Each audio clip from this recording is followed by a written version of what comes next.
Salam NKRI, salam Nusantara, salam solidaritas Indonesia. Pada kesempatan hari ini saya ingin bercerita fakta tentang kejadian kemarin.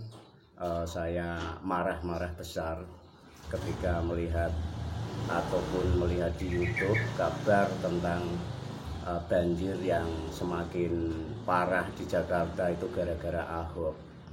Namun sebelum saya meneruskan, silakan kritik, caci maki saya sepuas-puasnya. Bagi orang-orang yang tidak suka dengan kata-kata saya, seorang kuli bangunan yang selalu ingin berbicara fakta kejadian yang ada di Indonesia. Karena semakin dikritik saya, semakin dicaci maki, maka akan semakin mudah saya untuk nanti masuk ke surga. Dan tentunya orang yang nanti akan mencaci maki saya, justru orang itu akan lebih hina karena saya seorang kuli bangunan. Kita kupas tentang kejadian kemarin, kenapa saya marah ketika melihat di YouTube itu banjir di Jakarta yang nampaknya lebih parah daripada tahun-tahun yang dulu. Itu gara-gara Ahok. Saya melihat kabar seperti itu, saya marah besar karena menurut saya Pak Ahok itu adalah sosok pemimpin yang baik, cerdas, jujur. Dia itu saling melengkapi. Bila disanding dengan Pak Jokowi itu adalah dua karakter yang saling melengkapi. Tapi ternyata gimana? Setelah saya cermati, saya belum sampai itu tulisan itu gara-gara banjir semakin parah gara-gara Ahok. Ternyata Ahok itu dikasih makna, diperpanjang lagi, yang artinya Ahok itu adalah Anies hanya omong kosong. Saya jadi tersenyum ketika melihat kok cerdas banget ini orang yang bikin status seperti itu. Saya salut ya. Kalau seperti itu ya kemungkinan dari masyarakat Jakarta itu yang lebih cerdas, bisa membedakan mana besi rosok yang dipoles emas ataupun mana yang emas. Itu silakan dari masyarakat sendiri yang menilai, karena sudah dari dulu Jakarta itu dipimpin seorang Purnama, itu yang artinya itu dia itu selalu bersinar ketika menghadapi kegelapan. Saya yakin saya is the best sama Pak Ahok. Juga saya mendukung sekali kalau nanti pemerintah ataupun undang-undang mengatur untuk Pak Jokowi memimpin sampai 3 periode disandingkan sama Pak Ahok. Saya yakin pasti Indonesia akan semakin jaya, semakin makmur, semakin tentram, damai. Ini yang terjadi. Juga akan menyikapi tentang pernyataan si Jomblo Dungu. Ini mohon maaf, saya tidak mengkritik, saya berbicara fakta, saya tidak menyerang seseorang, karena saya mengatakan si Jomblo itu sesuai fakta.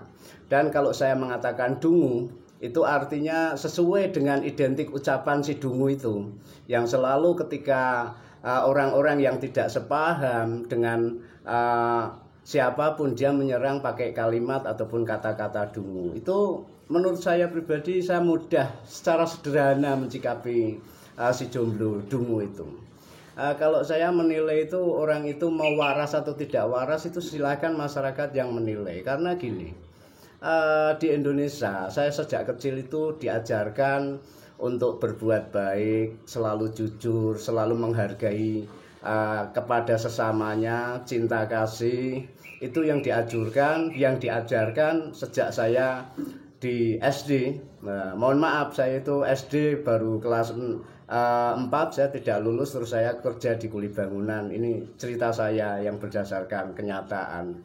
Tapi dulu itu saya juga diajarkan pelajaran PMP, pendidikan moral Pancasila ataupun sejarah, di mana pelajaran itu mengajarkan tentang banyaknya beragam perbedaan yang ada di Indonesia, baik ras, suku, agama. Kita sudah dikenalkan dengan Bhinneka Tunggal Ika, Pancasila, Undang-Undang Dasar 45, juga kebinekaan itu. Yang artinya kenapa saat sekarang itu sebagai masyarakat seolah-olah public figure itu justru tidak bisa mencontohkan yang lebih baik.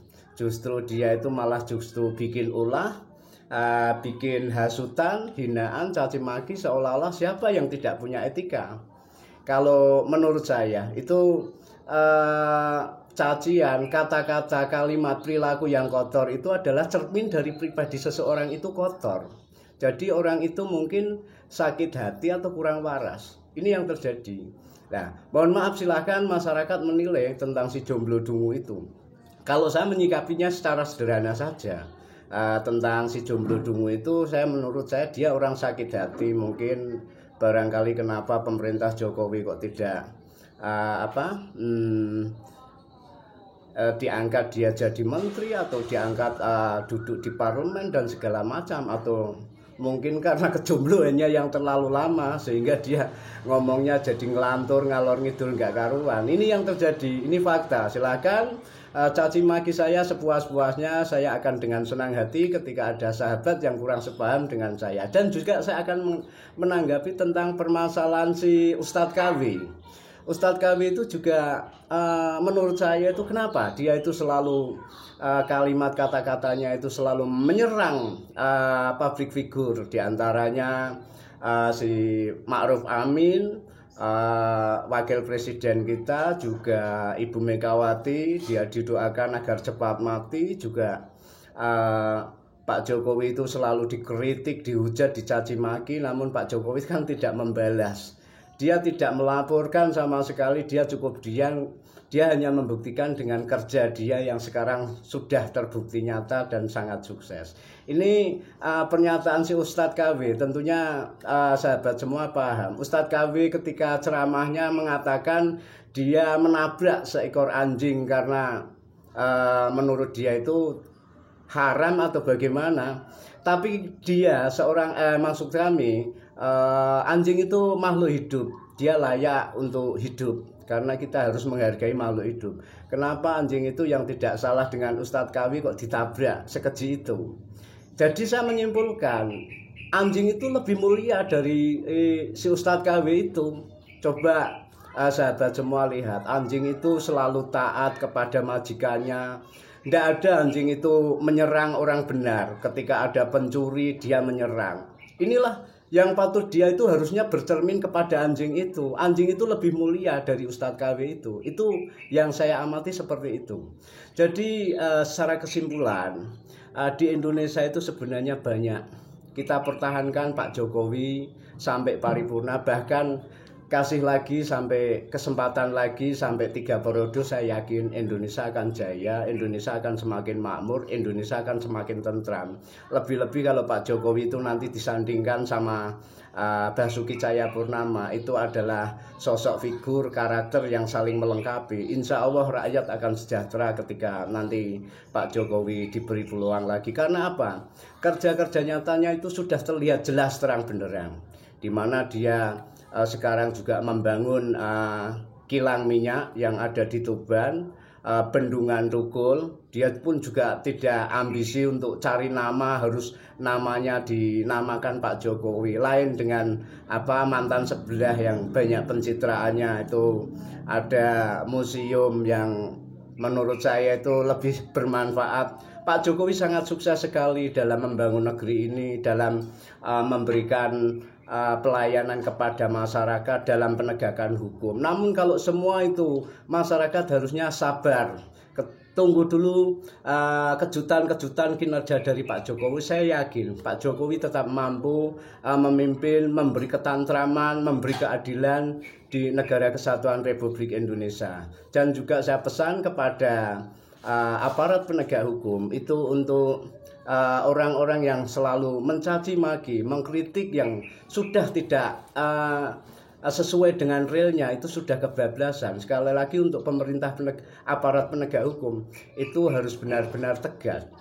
Karena kita harus bisa membedakan mana kritik, mana caci maki, mana hasutan, mana ujaran kebencian. Ini yang terjadi. Jadi saya mohon untuk rakyat, masyarakat harus cerdas, bisa membedakan mana yang benar, mana yang salah, mana yang benar-benar tulus ikhlas untuk memperjuangkan, membangun negeri ini, atau mana yang pencitraan, memperkaya diri. Ini masyarakat rakyat harus cerdas, karena saat sekarang itu memang kenapa banyak orang membenci Jokowi. Apakah dia itu takut nanti kalau dibuka dan segala macam.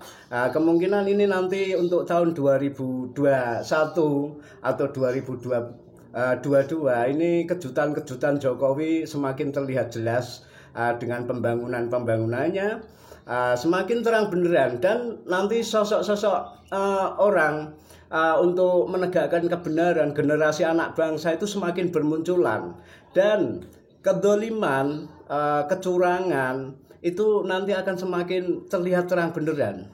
Mari kita amati, kita kawal pemerintah ini sampai nanti mendapatkan hasil, ataupun kita itu bisa melihat kerja nyata Pak Jokowi itu seperti apa. Beliau adalah sosok yang pemimpin yang sabar, namun dia juga cerdas dan kuat. Karena apa? Dia dari seorang sipil, namun diterpa berbagai macam isu, dari isu PKI, isu macam-macam. Itu Pak Jokowi selalu tabah, kuat, dan sabar. Namun dengan kesabaran Pak Jokowi jangan diremehkan. Artinya Pak Jokowi juga orang yang berani bertindak tegas dalam menegakkan kebenaran. Ini yang terjadi. Sekali lagi saya mohon kepada aparat penegak hukum untuk segera menindaklanjuti hal-hal yang merongrong kewibawaan negara, hal-hal yang akan memecah belah bagi negara kesatuan Republik Indonesia. Mari kita amati, mari kita cermati, dan penegak hukum harus tepat tanggap, harus tetap menegakkan kejujuran. Walaupun langit runtuh sekalipun, namun kebenaran tetap ditegakkan. Sekian, terima kasih. Salam.